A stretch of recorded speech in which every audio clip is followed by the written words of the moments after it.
So at last दोस्तों जनवरी में launch हुई रेनो डस्टर, जिसके बाद में हम सबको इंतजार था कि कब हमको मौका मिलेगा इस कार को एक्सपीरियंस करने का। ऑलरेडी मेरे जितने क्रिएटर दोस्त हैं वो तो सारे के सारे देहरादून में इस कार को चला चुके थे, पर सबने क्योंकि इस कार के बारे में बहुत ही ज्यादा अमेजिंग रिव्यू दिया, तो इट्स वेरी इंपॉर्टेंट हमारे लिए कि इस ड्राइवर सेंट्रिक कार को हम भी डिटेल में एक्सपीरियंस करें, ट्राई करें कि जो चीजें आप डीलरशिप पे डिटेल में नहीं चेक कर पाते हो उनको हम भी एक्सपीरियंस करके आप लोगों को बताएं कि क्या हमें पॉजिटिव लगा, क्या नेगेटिव लगा, क्यों ये कार जो है उसका जो ड्राइवर सेंट्रिक वाली बात बोल रहे होते हैं क्या वो रियल के अंदर ड्राइवर सेंट्रिक है और कितना इस कार को चलाने में हमें मजा आया। आज वाले व्लॉग में इन सारी चीजों को डिटेल में टेस्ट करेंगे और देंगे आपको एक हमारा अपना पर्सपेक्टिव।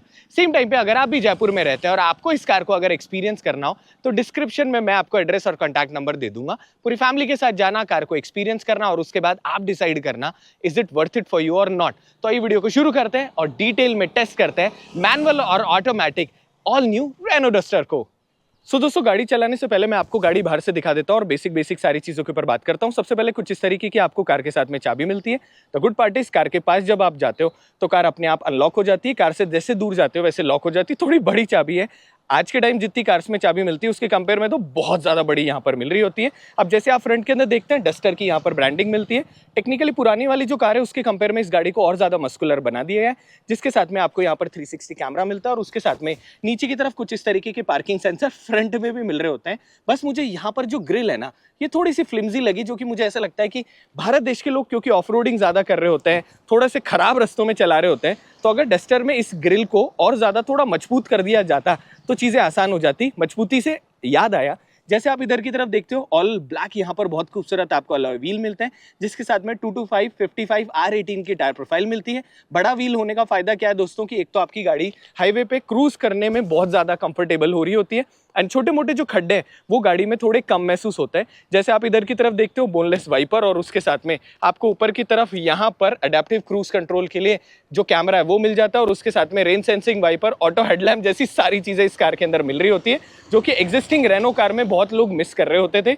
जैसे आप साइड से देखते हो कुछ इस तरीके की कार दिखती है। फ्रंट में वेंटिलेटेड डिस्क ब्रेक, उसके साथ में मैनुअल के अंदर आपको ड्रम ब्रेक मिलते हैं और DCT वर्जन के अंदर आपको पीछे भी डिस्क ब्रेक मिल रहे होते हैं, जिसके साथ में जैसे आप इधर की तरफ चलते हैं वैसे इस कार के अंदर आपको यहाँ पर 700 लीटर का बूट स्पेस मिलता है, जो कि आप अगर 7 लोग कहीं पर भी घूमने के लिए जाओगे तो जिंदगी को बहुत ज़्यादा आरामदायक बना देता है। कोने पर आपको लाइट मिलती है एंड इलेक्ट्रिकल टेलगेट होने की वजह से जिंदगी में आ जाता है थोड़ा सा और ज़्यादा मज़ा। अब अगर मैं इंजन की बात करूं तो इस कार के अंदर बेस वर्जन के अंदर आपको 1 लीटर का इंजन मिलेगा, जो कि करीब करीब पावर प्रोड्यूस करेगा 100 PS और 166 Nm टॉर्क। वहीं पर ये वाला जो इंजन है ये मर्सिडीज की एक कार के अंदर आ रहा होता है। जैसे इमेजिन करो मर्सिडीज का जो इंजन यूज कर रहे हैं रेनो का, वो आपको इस कार के अंदर मिलता है। एंड अगर इस इंजन की बात करें तो ये इंजन 1333 सीसी का है, जो कि प्रोड्यूस करता है 163 PS power and 280 Nm torque. Automatic manual दोनों में मिल रहा होता है। तो ये तो रही गाड़ी की चारों तरफ की बातें। अब हम चलते हैं कार को चलाना। सो आइए दोस्तों कार चलाना शुरू करते हैं। सबसे पहले सीट बेल्ट लगाते हैं। जैसे आप सीट बेल्ट लगाओगे वैसे आप नोटिस करोगे कि यहाँ पर जो बक्कल है वो थोड़ा सा अंदर की तरफ मुझे महसूस होता है। सीट बहुत ज़्यादा कंफर्टेबल है और ब्रेक लगा के सबसे पहले हम कार स्टार्ट करते हैं। सो कार स्टार्ट होते ही यहाँ पर हमने लास्ट टाइम मैक्स AC कर रखा था, तो जो AC है वो डायरेक्टली फुल स्पीड पे कूलिंग करना शुरू कर देता है। हम इसे थोड़ा सा कम कर देते हैं और वेंटिलेटेड सीट का आपको इस तरफ बटन मिलता है, थोड़ा सा हिडन बटन है जिसको मालूम होगा सिर्फ वही चला पाएगा। सीट को आगे पीछे अपने हिसाब से इलेक्ट्रिकली हम एडजस्ट कर लेते हैं। सो यहाँ पर 6 वे एडजस्टमेंट आपको सीट में मिलता है एंड उसके साथ में ORVM जो है वो आप इलेक्ट्रिकली कुछ इस तरीके से सेट कर सकते हैं। राइट से राइट वाला और लेफ्ट से लेफ्ट वाला इलेक्ट्रिकली डायरेक्टली सेट हो जाता है, उसमें कोई प्रॉब्लम नहीं है।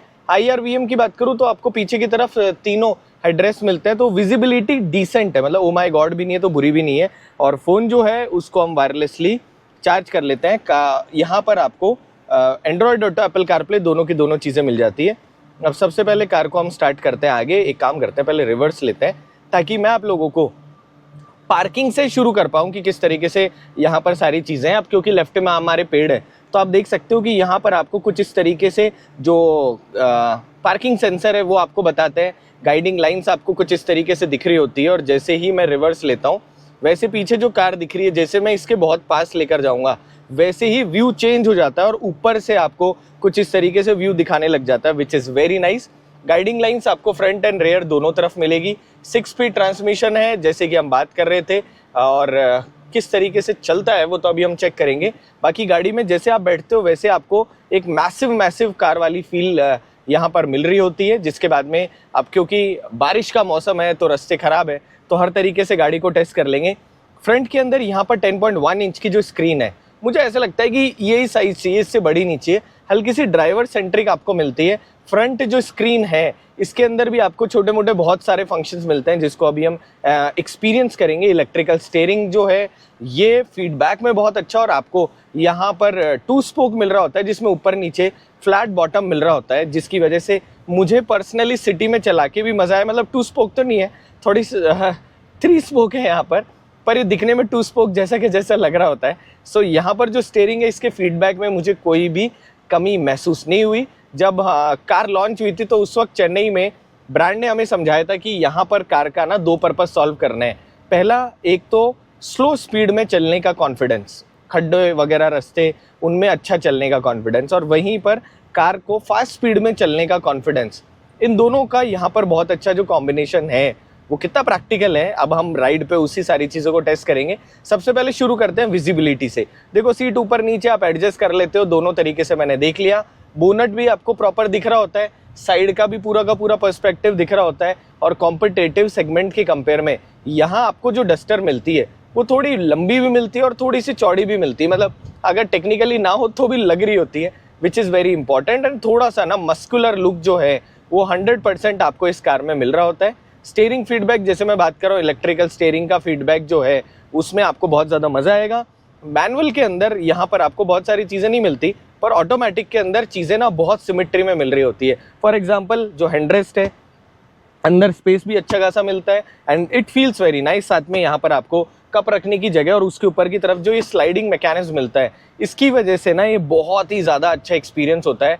कार में आपको 210 mm का ग्राउंड क्लियरेंस मिलता है। सो बाकी कार के कंपेयर में कहीं ना कहीं आपको एक कॉन्फिडेंस मिलेगा कि भाई कुछ भी हो जाए मेरी जो कार है वो नीचे चीज़ों पे टच नहीं होगी। मतलब देखो 212 mm ग्राउंड क्लियरेंस करीब करीब थार जैसी ऊंची कारों का आता है। अगर आपको वो इस कार के अंदर मिल रहा है तो 100% वो तो एक बहुत बड़ा एडवांटेज है। एटलीस्ट कॉन्फिडेंस वैल्यू क्रिएट करता है। जैसे भैया को कॉन्फिडेंस नहीं है, आप देख सकते हैं कि इन्होंने इधर की तरफ नहीं उतारी, मेरी कार होती तो मुझे कुछ फर्क नहीं पड़ रहा था।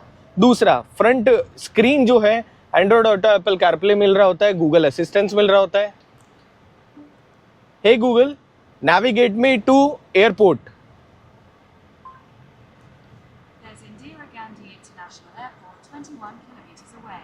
अगला सवाल पूछते हैं, hey Google, what's the weather today?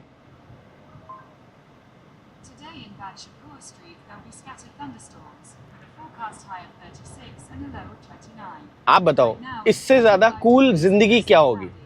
अब ऐसे पॉटहोल्स के रास्तों में से जाते हुए अगर आप इतने सारे फीचर्स काम में ले सको तो मुझे नहीं लगता कि इससे कुछ अच्छा हो सकता है। म्यूजिक सिस्टम का एक्सपीरियंस बहुत अच्छा है, कहीं उसमें कोई कॉम्प्रोमाइज आपको नहीं लगेगा। You gonna love that music. And यहाँ पर जैसे बेजल फ्री IRVM है, बहुत अच्छी चीज़ें करी गई है। मतलब समय के साथ में ब्रांड ने समझा है कि एक ड्राइवर को कार में चलाने में क्या चाहिए, वो सारी चीज़ें आपको यहाँ पर मिल रही होती है। वेंटिलेटेड सीट का एक्सपीरियंस बहुत अच्छा है। एंड यहाँ पर ना छोटे छोटे बहुत सारे आपको फंक्शंस मिलते हैं। फॉर एग्जांपल जब आप यहाँ ऑटो क्लाइमेट कंट्रोल करोगे तो ऑटो क्लाइमेट कंट्रोल में यहाँ पर आपको ऑप्शन मिलता है सॉफ्ट, ऑटो, फास्ट। मैं सॉफ्ट कर दूंगा तो सॉफ्ट के अंदर क्या होगा, टेम्परेचर मैं बढ़ा देता हूँ। उसके अंदर क्या होगा कि आपकी कार जब आप चला रहे होते हो, यार ये ही तो डिफरेंस है कि सिटी के अंदर चलाना अपने में एक बहुत बड़ा टास्क होता है। सो यहाँ पर आपको जो क्लाइमेट कंट्रोल मिल रहा होता है, इसके अंदर आपको कई चीज़ें बहुत अच्छी मिलती है। मैं ब्लोअर कम ही कर देता हूँ, आई गेस बहुत ज़्यादा गर्मी होने की वजह से वो ऐसे काम कर रहा है।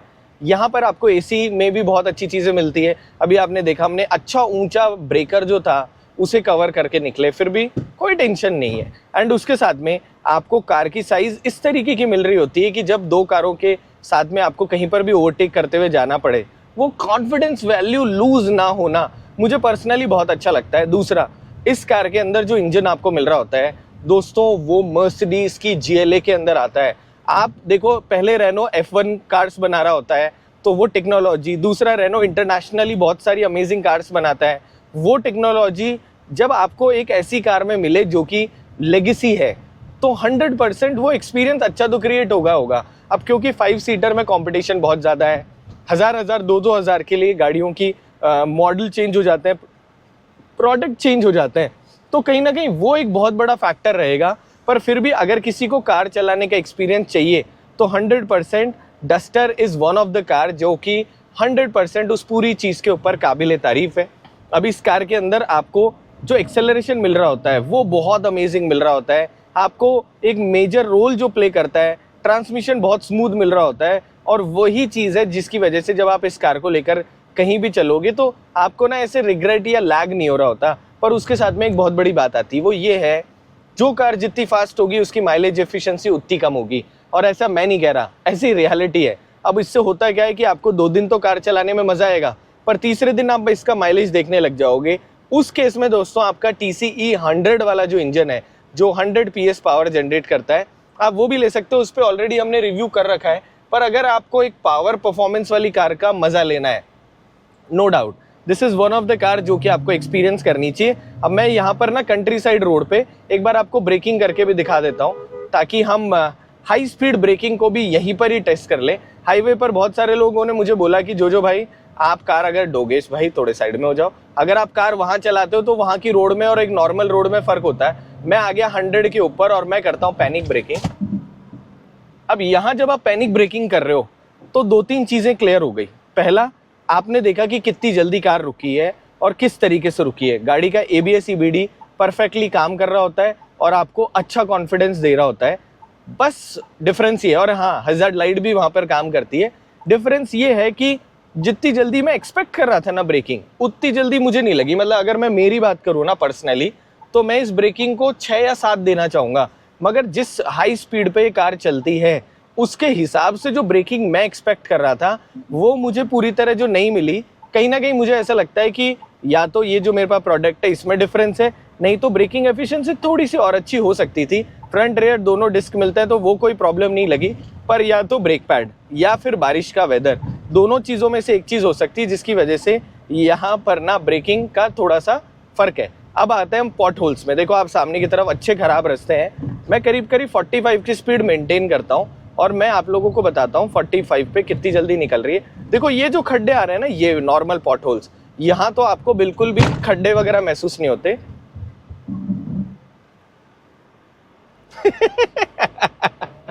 ब्रेकिंग अच्छी है पर उतनी अच्छी नहीं है जितनी होनी चाहिए।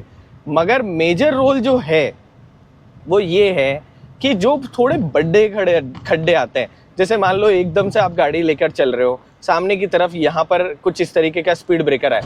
अब ये जो खड्डे हैं ना, ये आपको महसूस होंगे। और महसूस भी कैसे होंगे कि मैंने बहुत सारी जो कार चलाता हूँ, या तो सस्पेंशन सॉफ्ट होता है तो ये सारे खड्डे एब्जॉर्ब कर लेता है। यहाँ पे सस्पेंशन की ट्यूनिंग अच्छी है जो कि आपको अच्छा कॉन्फिडेंस देता है। मगर कॉन्फिडेंस के साथ में जो छोटे खड्डे आएंगे, नॉर्मल खड्डे आएंगे, वहाँ ये सस्पेंशन नॉर्मल से बहुत अच्छा बिहेव करेगा। पर वहीं पर अगर थोड़े से भी खड्डे बड़े आ गए तो कहीं ना कहीं आपको सस्पेंशन जो है उसमें धड़ धड़ की जो आवाज़ महसूस होती है, वो मुझे थोड़ा सा अनोइंग फैक्टर लगा। हल्का सा आगे की तरफ कीचड़ पत्थर वाला इलाका है, यहाँ पर भी कार को टेस्ट कर लेते हैं। हालांकि ऑल व्हील ड्राइव नहीं आती, अब मैं बहुत ज़्यादा इंतज़ार कर रहा था कि ऑल व्हील ड्राइव आती तो मज़ा आ जाता। पर अगर मैं उस बात को छोड़ दूँ तो यहाँ पर कुछ इस तरीके के जो मिट्टी के अंदर ख़राब रास्ते जो आपको मिल रहे होते हैं, मैं इनमें कोई स्टंट नहीं करूँगा। मैं डेली रूटीन में जैसे कोई इंसान चलता है एग्जैक्टली वैसे ही चलाऊँगा। इन खड्डों के अंदर भी आपको जो अच्छा कंफर्ट महसूस होता है, नो डाउट उसका आपको मज़ा आने वाला है। यहाँ पर क्योंकि कार के अंदर आपको बहुत ही ज़्यादा सॉफ्ट इलेक्ट्रिकल स्टीयरिंग मिल रहा होता है, ये भी एक बहुत ही ज़्यादा रोल प्ले करता है कार को चलाने के अंदर। कार के अंदर आपको जो ट्रैक्शन कंट्रोल मिलता है, 100% इस इंजन के साथ में ट्रैक्शन कंट्रोल का होना बनता ही बनता है। अगर ट्रैक्शन कंट्रोल ना हो तो ये गाड़ी इतनी वाइल्ड है कि मैं ना आपको एक हल्का सा एक्सपीरियंस कराता हूँ, और उसको भी एक्सपीरियंस को मैं थोड़ा पीछे से करवाता हूँ। मैं आया रिवर्स, मैं थोड़ा सा पीछे लेता हूँ कार को और मैं करता हूँ इसको ड्राइव में करने के बाद में ऊपर की तरफ से हमने यहाँ पर हम पीछे की तरफ आ गए, सॉरी, और यहाँ से यहाँ आ गए, स्लाइड करा, ट्रैक्शन कंट्रोल ऑफ कर दिया। ट्रैक्शन कंट्रोल इसलिए होता है कि व्हील स्पिन ना करे। अब मैं आपको दिखाता हूँ इस कार की पावर का एक्सपीरियंस। एक्सीलेटर दिया, आवाज सुन पा रहे हो आप? ये जो एक्सपीरियंस है ये इसीलिए बना हुआ है कि टायर कम घिसे, गाड़ी थोड़ी सी स्टेबल चले और ट्रैक्शन कंट्रोल जो है उसकी वजह से गाड़ी थोड़ी कंट्रोल में आए। बहुत अच्छा पावर है, नो डाउट। जो रेनो ने खेला है ना इस बार इंजन के साथ में, उसका एक्सपीरियंस जो है उसको करके ही आपको मज़ा आने वाला है। एंड मोस्ट इम्पॉर्टेंट, कहीं पर भी चला लो, सिटी में हमने चला लिया, अभी मैं कंट्री साइड रोड पे इसको लेकर चलता हूँ, आपको हर जगह इस कार को चलाने में मज़ा आने वाला है, नो डाउट। ये ही वो कार है जिसको ड्राइवर सेंट्रिक बनाया गया है और जितने क्रिएटर्स ने बात बोली, it makes lot of sense. अब मैं चलाता हूँ दोस्तों इसको हल्की सी कंट्री साइड रोड पर और टेस्ट करते हैं कि अगर एक सिंगल लेन नॉर्मल वाली रोड जो होती है वहाँ पर कॉन्फिडेंस कैसा महसूस होता है। तो दोस्तों हमारी कोशिश ये है कि हम इस कार को हर एक कंडीशन में रिव्यू करें, हर एक जगह चलाएं जहाँ पर ये कार चलनी चाहिए और उस तरीके से रिव्यू करें जिस तरीके से अगर आप ये कार लोगे तो आप चलाओगे। बिलीव मी, ये जो कॉर्नर है, कार की स्टेबिलिटी कॉर्नर में जो आपको मिलती है ना, उसका मजा ही अलग है। मतलब आपको ऐसे लगता है जैसे लिटरली ना आप कोई बहुत ही ज्यादा अमेजिंग कार चला रहे हो। एंड इतनी ऊंची कार, इतनी बड़ी कार के अंदर ये जो कॉन्फिडेंस आपको इस कार के अंदर मिलता है, नो डाउट आपको कोई भी और कार चला लो इंडिया के अंदर, इससे दुगनी कीमत की भी आप चला लोगे ना, तो भी ये वाला कॉन्फिडेंस, ये पावर का कॉन्फिडेंस आपको वहां नहीं मिलेगा। दोस्तों मैं आ चुका हूँ हाईवे पर और अब इस कार को हाई स्पीड टेस्ट करते हैं। सबसे पहले एक काम करते हैं, यहाँ ट्रैक्शन कंट्रोल जो है उसे भी ऑफ कर देते हैं और कार को थोड़ा सा अलग लेवल पर एक्सपीरियंस करते हैं यहाँ पे। सो 164 PS पावर कितना फास्ट है, आइए उसे चेक कर लेते हैं। Instant acceleration, second gear, smooth acceleration, literally smooth. So कहीं पर भी आपको ऐसा महसूस नहीं होता कि आप इतनी ज़्यादा स्पीड अचीव कर चुके हो। पल भर के अंदर अभी हम करीब करीब 135 चल रहे हैं, 141 पे यहाँ पर हल्की सी ब्रेकिंग करके भी देखते हैं।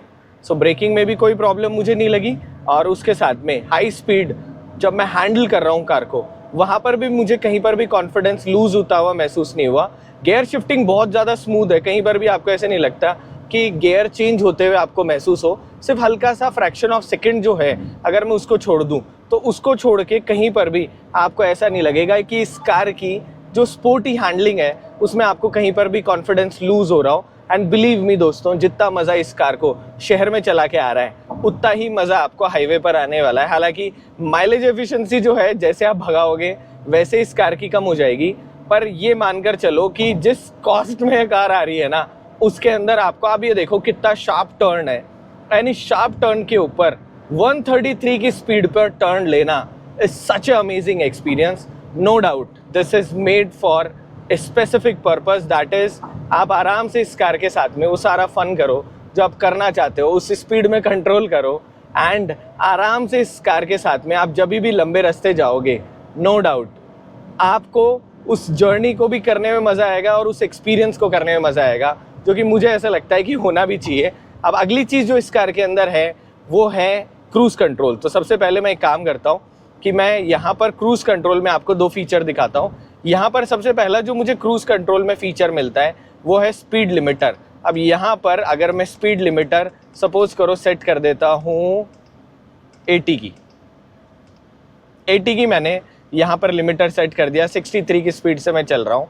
मैं एक्सेलरेट करता हूँ मेरी कार को वापस। अब 80 के ऊपर जाके मेरी कार और फास्ट नहीं होती है अनटिल अनलेस मैं हार्श एक्सेलरेशन ना करूं। जैसे ही हार्श एक्सेलरेशन करूंगा वैसे ही मेरी कार जो है वापस एक्सेलरेट होने लग जाएगी। पर बहुत कम कार है इंडिया के अंदर जिसके अंदर आपको दोनों चीज़ें साथ में मिले। यहाँ पर क्योंकि आपको स्पीड लिमिटर भी मिलता है एंड उसके साथ में एडास भी मिल रहा होता है, एडेप्टिव क्रूज कंट्रोल भी मिल रहा होता है। सो दोनों चीज़ें आपकी लाइफ को बहुत ज़्यादा सॉर्टेड कर देती है। कोने पर आपको ब्लाइंड व्यू के लिए, मतलब ब्लाइंड स्पॉट डिटेक्शन के लिए कुछ इस तरीके का ट्रायंगल मिल रहा होता है, वो इधर की तरफ भी आता है। सबसे पहले वोल्वो में मैंने एक्सपीरियंस करा था एंड ये भी एक अच्छी चीज़ है जिसकी वजह से ना आपको समझ में आ जाता है कि जो ब्लाइंड स्पॉट है जहाँ पर आपको नहीं दिख रहा वहाँ कहीं ना कहीं कोई कार खड़ी है, तो उसका ध्यान रखते हुए आप चलाएं। तो पहला स्पीड लिमिटर आपको मिलता है। दूसरा 62 की स्पीड से जैसे आप जाते हो आपको यहाँ ऑप्शन मिलता है कि अगर आपने लेन असिस्टेंस वगैरह चालू कर रखे हो, आप क्रूज कंट्रोल ना चलाओगे तो भी 62 की स्पीड को क्रॉस करते ही यहाँ लेन असिस्टेंस चालू हो जाता है। अब यहाँ आपको एक और फीचर मिलता है इस कार में, बहुत यूनिक चीज़ है, वो है कुछ इस तरफ। अब जैसे आप इसको दबाते हो, ये यहाँ पर आपको कुछ इस तरीके का देता है कि जो आपके ऑल अराउंड सेफ्टी है, आप चाहो उसको बंद कर दो, आप चाहो उस सेफ्टी को पर्सोना मोड में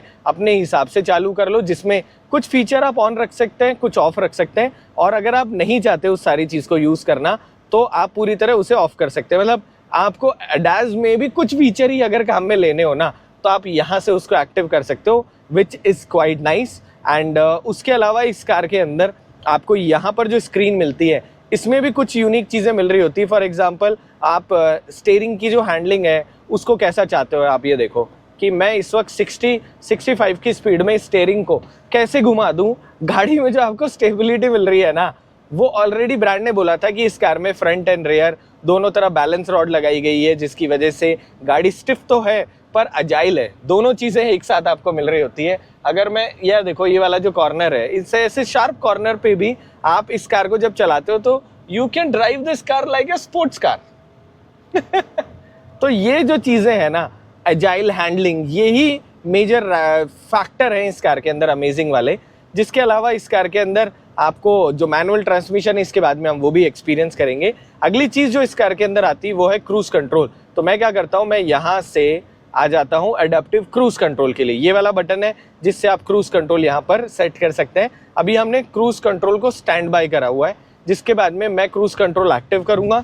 अगर स्पीड लिमिटर की बात करूँ तो मिनिमम 20 की स्पीड और मैक्सिमम जो भी स्पीड आप चाहते हैं उसके ऊपर आप स्पीड लिमिटर को सेलेक्ट कर सकते हैं। वहीं पर क्रूज कंट्रोल जो है उसके लिए मिनिमम 20 की स्पीड होनी चाहिए। देखो बगल से कार आई तो यहाँ पर कुछ इस तरीके से जो ट्राइंगल है वो ब्लिंक होने लग गया, ताकि आपको यहाँ समझ में आ जाए कि इस ब्लाइंड स्पॉट पे कोई ना कोई आपको कार मिलेगी ही मिलेगी। अब मैं आप लोगों को इसका जो क्रूज कंट्रोल है उसको एक्सपीरियंस करवाता हूँ, वो भी अडैप्टिव क्रूज कंट्रोल। पीछे कोई नहीं है, ब्लाइंड स्पॉट बिल्कुल भी नहीं है इस कार में, मतलब आप जब चलाओगे तो you gonna love this thing. So अब मैं आगे वापस हाईवे के ऊपर, और यहाँ पर हमने क्रूज कंट्रोल को सेट कर लिया। अब जैसे आप नीचे वाला बटन प्रेस करते हो, वैसे 54 की स्पीड में मेरी कार का क्रूज कंट्रोल ऑन हो गया, जिसको मैं बढ़ा भी सकता हूँ, लाइक मैं 60 कर सकता हूँ, और चाहूँ तो मैं इसको कम भी कर सकता हूँ। अब यहाँ पर जो आपको क्रूज कंट्रोल मिलता है, पहला एक तो मैं स्पीड गेन करूँगा तो मेरी स्पीड गेन हो जाएगी, पर जैसे ही सामने वाला ऑब्जेक्ट है उसके रेफरेंस में अपने आप मेरी यहाँ पर स्पीड स्लो डाउन होने लग जाएगी। अब ये जो बीच का गैप है इसको मैं कम और ज़्यादा कर सकता हूँ। यहाँ पर आपको लाइन्स मिलती है।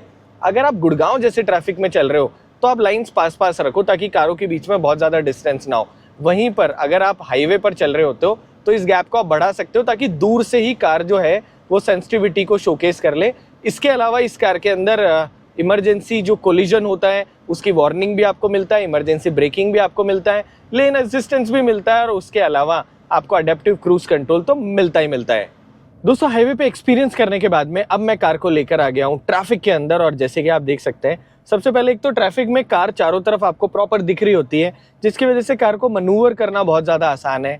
पावर परफॉर्मेंस हाईवे पे जितनी ज़्यादा इंपॉर्टेंट है उतनी ही सिटी के अंदर भी इंपॉर्टेंट होती है। ओवरटेक करने का जो आपको कॉन्फिडेंस मिलता है वो बहुत अच्छा मिल रहा होता है। बॉक्सी शेप होने की वजह से और बहुत लंबी कार ना होने की वजह से कहीं ना कहीं जब भी आप अपनी कार को इधर उधर मनूवर करोगे तो आपको बहुत ज़्यादा मज़ा आने वाला है। और देखो, जो लोग सिटी में चलाना प्रेफर करते हैं ना, 100% they should go with automatic car. Mileage के ऊपर बात करते हैं, जब मैंने कार को फुल स्पीड में दौड़ाया, जितना हार्श चला सकते हैं उतना चलाया, तो मुझे मिला 5 से 6 किलोमीटर पर लीटर का माइलेज। वहीं पर अब धीरे धीरे माइलेज इंक्रीज होता जा रहा है। मैंने हाईवे पे इस कार को तमीज़ से चलाया तो मुझे करीब करीब 10, 12, 13 का माइलेज शोकेस हो रहा था। अभी अगर मैं माइलेज की बात करूं तो यहाँ पर 7.3 किलोमीटर पर लीटर का जो माइलेज है वो मुझे दिखा रहा है, जिसके साथ में फ्रंट जो स्क्रीन है, सबसे पहले आपको कुछ इस तरीके से सबसे पहले स्क्रीन मिल रही होती है, जिसके साथ में जैसे आप यहाँ मोड चेंज करते हैं वहाँ पर आपको कुछ इस तरीके से नेविगेशन दिख रहा होता है। अगर आप स्क्रीन चेंज एक और तरीके से करेंगे तो अडास के साथ में कुछ इस तरीके से आपको कार दिखती है, जिसके अंदर आपको फ्रंट जो व्हीकल है, अभी मेरे सामने की तरफ कोई कार नहीं है पर यहाँ पर कार जैसा कुछ इस तरीके से सीन दिखा रही है। जैसे कार आई वैसे यहाँ पर रेड हो गया एंड आपके कार के बीच का जो डिस्टेंस है वो भी यहाँ पर आपको दिखा रहा होता है टेक्निकली। हालांकि ये कितना फ़ायदेमंद है वो तो देखो प्रैक्टिकली मैं चेक करूँगा आगे वाले वीडियोस के अंदर। बाकी चलो एक काम करते हैं, इसे अडेप्टिव वाली जो स्क्रीन है उसी के ऊपर रख लेते हैं।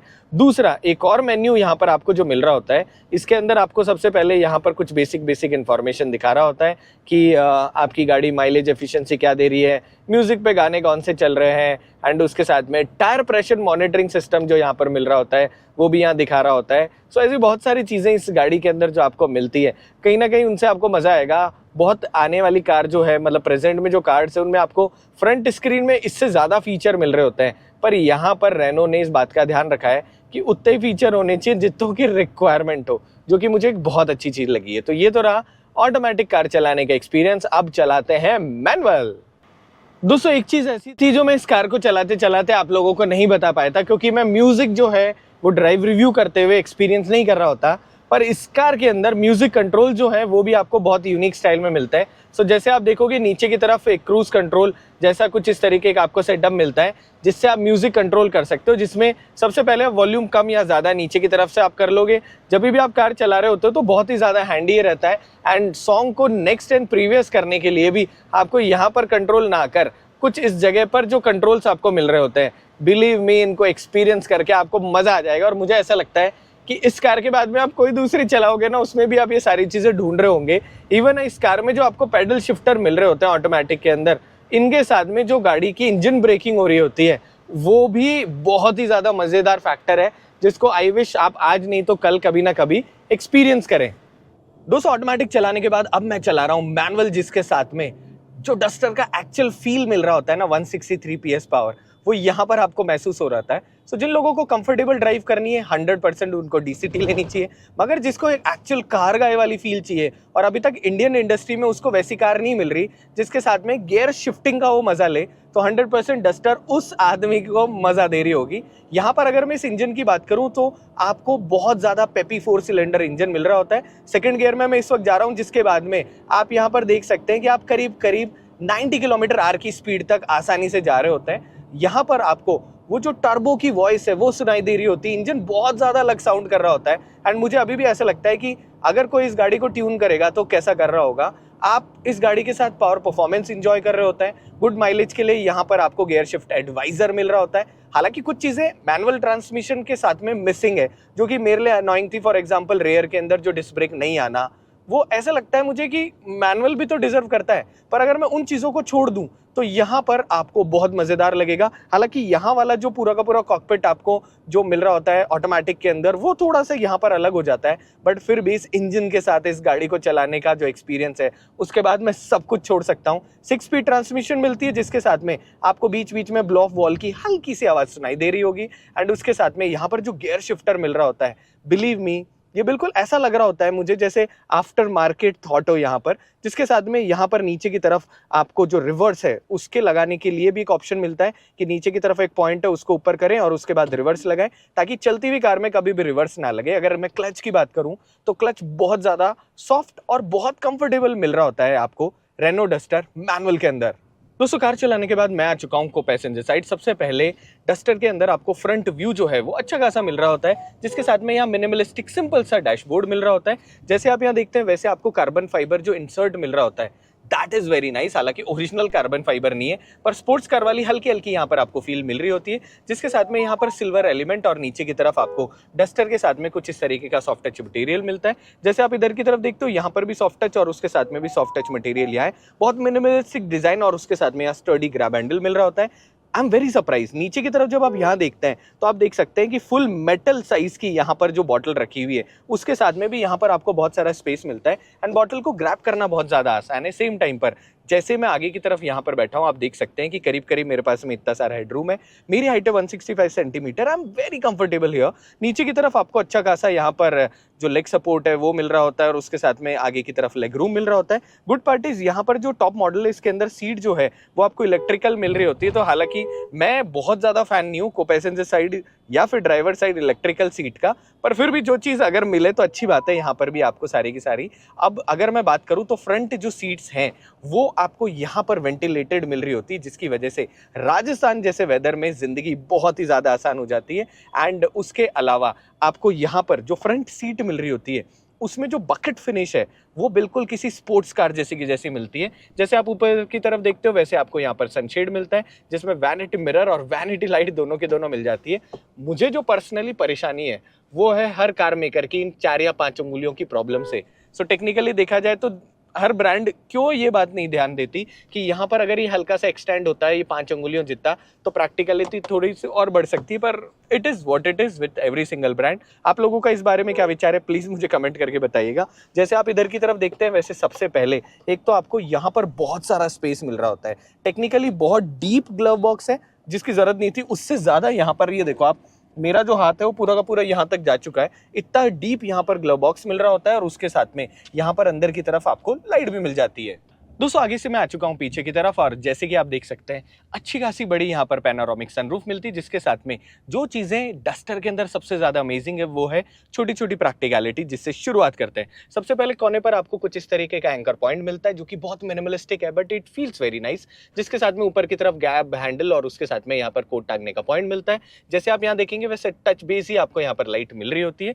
फ्रंट अगर मैं बात करूँ तो सबसे पहले एक तो आप देख सकते हैं कि जब मैं इस तरीके से पैर करके बैठा हूँ तो भी मेरे पास में यहाँ पर बहुत सारी जगह मिल रही होती है। मैगजीन होल्डर और उसके साथ में हर जगह आपको सॉफ्ट टच मटेरियल मिलता है। जैसे आप इधर देखेंगे वैसे ही लॉक अनलॉक का मैकेनिज्म है, छोटा सा क्यूट सा यहाँ पर स्पेस है जिसमें आप सेलफोन वगैरह रख सकते हैं। पर्सनली मुझे ऐसा लगता है कि यहाँ पर थोड़ी सी डेप्थ और ज्यादा बढ़ाई जा सकती थी। द गुड पार्ट इज यहाँ पर आपको चारों पावर विंडो जो स्विचेस मिलते हैं वो ऑटो मिल रहे होते हैं, जैसे कि आप देख सकते हैं। अगर मैं इस तरफ बात करूं तो यहाँ पर आपको रेयर के अंदर एसी वेंट मिल जाती है, जिसकी वजह से राजस्थान जैसे वेदर में आपको जो बहुत ज्यादा गर्मी लग रही होती है रेयर में भी आपको अच्छा खासा एसी थ्रो मिल रहा होता है। नीचे की तरफ 2 सी टाइप पोर्ट दिए गए हैं जो कि प्रैक्टिकली बहुत ज्यादा अच्छी बात है। आज के टाइम जितने भी फोन आप यूज करते हैं सब में सी टाइप आपको पोर्ट मिल रहा होता है।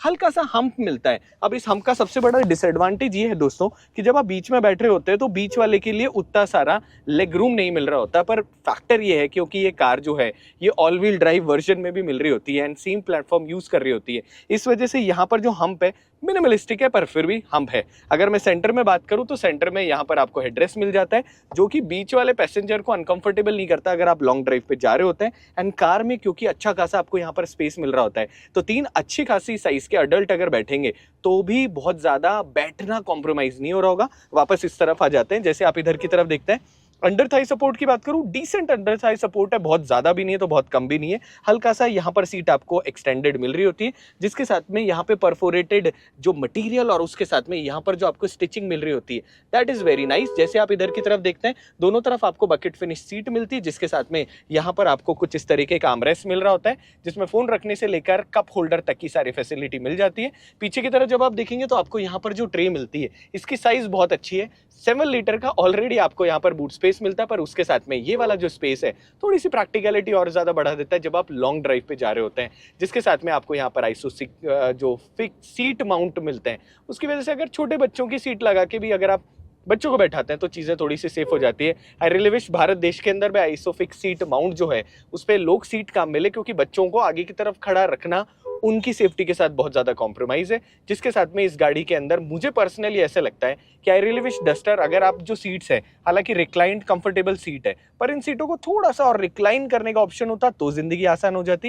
एंड मोस्ट इंपॉर्टेंट यहाँ पर हालांकि आफ्टर मार्केट बहुत सारे कर्टन्स मिलते हैं, पर यहाँ पर अगर कुछ इस तरीके का कर्टन भी आ जाए तो जिंदगी में आ जाएगा बहुत ज़्यादा मज़ा। बट स्टिल जिस प्राइस पॉइंट में जो आपको कार मिल रही होती है रेयर के अंदर बैठने के बाद में भी आपको बिल्कुल भी खड्डे वगैरह महसूस नहीं होते, जो कि बहुत ज़्यादा अच्छा है इसके सस्पेंशन की कैपेबिलिटी के कंपेयर करते हुए। दोस्तों डिटेल में कार को चलाने के बाद में अब आप लोगों को मैं लाइट स्रोत दिखा देता हूं। जैसे आप इधर की तरफ देखते हैं कुछ इस तरीके की रिफ्लेक्टर बेस एलईडी लाइट का सेटअप मिलता है। रियली विश प्रोजेक्टर होते तो डुअल प्रोजेक्शन होने की वजह से और ज़्यादा लाइट का मज़ा आ जाता। ऊपर की तरफ कुछ इस तरीके की आपको यहाँ पर DRLs और इंडिकेटर्स मिलते हैं और नीचे की तरफ आपको यहाँ पर कुछ इस तरीके के फॉग लैम्प मिलते हैं, जिसके साथ में बाहर से जब आप देखेंगे तो कुछ इस तरीके का अच्छा खासा यहाँ पर लाइट थ्रो हो जाता है। साथ ही के अंदर इंटीग्रेटेड इंडिकेटर्स मिल रहे होते हैं और जैसे ही आप टेल लैम्प देखते हैं वैसे कुछ इस तरीके की दिखने वाली खूबसूरत आपको कनेक्टिंग टेल लैम्प मिल रही होती है। बीचों बीच यहाँ पर टेल लैम्प जो है उसमें रेनो का लोगो जो है वो हल्का सा छुप जाता है, पर अगर उसको छोड़ दें तो थिंग्स लुक सुपर अमेजिंग। अगर मैं बात करूँ अंदर की तरफ तो आपको यहाँ पर जो ट्रंक है उसके अंदर भी एक लाइट मिल जाती है। बंद कर देते हैं। एंड साथ ही के अंदर अगर आप सेकंड रो में देखते हैं तो सेकंड रो के अंदर भी यहाँ पर आपको अच्छा खासा लाइट थ्रो मिल रहा होता है। सो अगर आप कुछ भी काम वगैरह करोगे कोई भी यहाँ पर प्रॉब्लम नहीं होगी। जिसके साथ में आपको फ्रंट के अंदर जो दरवाजे हैं इसमें नीचे की तरफ कुछ इस तरीके का प्रोजेक्शन जो मिल रहा होता है, believe me it looks very nice. जैसे आप कार के अंदर की तरफ बैठते हो वैसे ही यहाँ पर जो चीज़ें हैं और ज़्यादा अमेजिंग हो जाती है। सबसे पहले यहाँ पर आपको जो स्क्रीन्स मिलती है they look very nice and ambient light जो है बिलीव मी इस कलर के साथ में बहुत ज़्यादा खूबसूरत लग रही होती है। साथ ही के अंदर दोस्तों यहाँ पर एम्बियंट लाइट, नीचे की तरफ फुटवेल हल्की हल्की जो आपको लाइट मिलती है, it makes lot of sense. Front के अंदर मैं बात करूं तो आप देख सकते हैं कि सामने अच्छा खासा आपको लाइट प्रोजेक्शन मिल रहा होता है। अगर लो बीम की बात करें, मैं काम करता हूं, मैं हल्की सी कार को बीच में ले लेता हूं। मैंने ये जगह अंधेरे वाली इसीलिए चुनी ताकि आपको अच्छा खासा रेफरेंस लग जाए। फ्रंट के अंदर आप देखेंगे तो अगर आप लो बीम देखेंगे तो आपको अच्छा खासी पूरी की पूरी रोड कवर होती है। हाई बीम की बात करें तो बहुत अच्छा यहाँ पर है, पर जो फ्रंट वाला ये वाला जो पार्ट बच रहा है थोड़ा सा ये वाला और ज्यादा लाइट अप हो जाता तो मजा आ जाता, पर अगर उसको छोड़ दे तो थिंग्स वर वेरी नाइस। अगर रात की बात करें तो रात के टाइम भी आप देख सकते हैं कि 360 कैमरा की आपको कितनी ज्यादा अमेजिंग क्वालिटी मिलती है, जो कि प्रैक्टिकली बहुत ज्यादा इंपॉर्टेंट हो जाती है। एंड फ्रंट के अंदर जो टच बेस आपको यहाँ पर जो लाइट मिलती है ये भी आपको बहुत ही ज्यादा अच्छी मिल रही होती है। सो दोस्तों कार को डिटेल में एक्सपीरियंस करके अब मैं आता हूँ वीडियो के कंक्लूजन पर। सबसे पहले जैसे ब्रांड ने कहा और जैसे क्रिएटर से हमने सुना था, बहुत सारी चीजें सिमिलर सी ही आपको इस कार के अंदर मिलती है। पावर परफॉर्मेंस में कोई कमी नहीं मिलती, जिसके साथ में इस कार के अंदर आपको बिल्ड क्वालिटी और बाकी जितनी चीजें बाकी रेनो की कार में मिल रही होती है उसके कंपेयर में इन कारों में ड्रास्टिकल डिफरेंस कर दिया है। एंड आई रियली विश आने वाले टाइम पे बाकी जो रेनो के प्रोडक्ट्स हैं उनमें भी हमें सारे के सारे फीचर, ये सारी प्रीमियमनेस एड ऑन होते हुए देखना चाहते हैं, जिसके साथ में अच्छी खासी सिटिंग मिलती है, गाड़ी की बहुत बड़ी साइज नहीं है, कार के अंदर आने वाली सारी चीज़ें आपके लिए प्रैक्टिकली अमेजिंग है। एंड मोस्ट इंपॉर्टेंट यहाँ पर जो आपको गूगल असिस्टेंस मिल रहा होता है भाई, उसका एक्सपीरियंस तो थोड़ा सा नेक्स्ट लेवल है, जिसके साथ में कार की रोशनी एंड कार की स्टेबिलिटी दोनों में कहीं पर भी मुझे कॉम्प्रोमाइज़ नहीं लगा। जो चीज़ों में मुझे ऐसे लगा कि आई रियली विश इंप्रूव होनी चाहिए, सबसे पहले इस कार के अंदर फ्रंट ग्रिल जो है वो थोड़ी सी मजबूत होनी चाहिए, क्योंकि मेरे जैसा इंसान उसे बहुत जल्दी दौड़ सकता है। जिसके साथ में भैया हल्का से इधर आइएगा, यहाँ पर आपको जो मिट्टी मिल रही होती है ये मुझे ऐसे लगता है कि थोड़ा सा डिज़ाइन फ्लो है जो कि थोड़ा सा और इम्प्रूव हो सकता है। बट फिर भी अगर ऑल ओवर पैकेज की बात करूं तो जिस कॉस्ट में जिस सेगमेंट में ये कार आ रही है, कंपटीशन बहुत है, पर एक ट्रू कार चलाने का एक्सपीरियंस जो यहाँ पर आपको मिलता है वो कहीं ना कहीं और कारों में जो मिस है वो एक बहुत बड़ा एडवांटेज है इस कार के लिए। आई रियली होप कि रेनो को हाइब्रिड भी अभी लॉन्च कर देनी चाहिए थी, क्योंकि वो हाइप, वो फन और उसके साथ में हाइब्रिड कार का चलन रेनो जो है वो थोड़ा सा और एनहांस कर सकते थे। बाकी हमको बहुत मजा आया इस कार को चला के। अगर आप भी इस कार को एक्सपीरियंस करना चाहते हैं तो जयपुर में रेनो की डीलरशिप पे आओ, कार को एक्सपीरियंस करो और उसके बाद आप डिसाइड करो कि ये कार आपको लेनी चाहिए नहीं लेनी चाहिए। मोस्ट इंपॉर्टेंट बात का ध्यान रखिएगा, अपनी फैमिली के साथ आइएगा और पूरी फैमिली बैठ के कार को एक्सपीरियंस करिएगा, तभी आपको पता चलेगा उस स्पेस मैनेजमेंट और प्रीमियमनेस और बाकी सारी चीज़ों के बारे में। अपॉइंटमेंट बुक कराओगे तो टाइम पर आपको अच्छी लंबी टेस्ट ड्राइव भी मिल जाएगी। आई होप ये कंटेंट आपको अच्छा लगे। अगर अच्छा लगे तो सीट बेल्ट पहनो, सेफ रहो, बच्चों को सनरूफ से बाहर मत सुखाओ और ऐसे हमारे साथ बहुत सारा अमेजिंग कंटेंट एंजॉय करते जाओ। मिलेंगे एक और नए कंटेंट के साथ, एक और नई इन्फॉर्मेशन के साथ। कोई और सवाल हो आपके मन में आ रहा हो तो इंस्टाग्राम पे फॉलो करके आप वहां पर भी हमसे पूछ सकते हैं। तब तक इजाजत दो और अगले कंटेंट का इंतजार करो। Bye bye.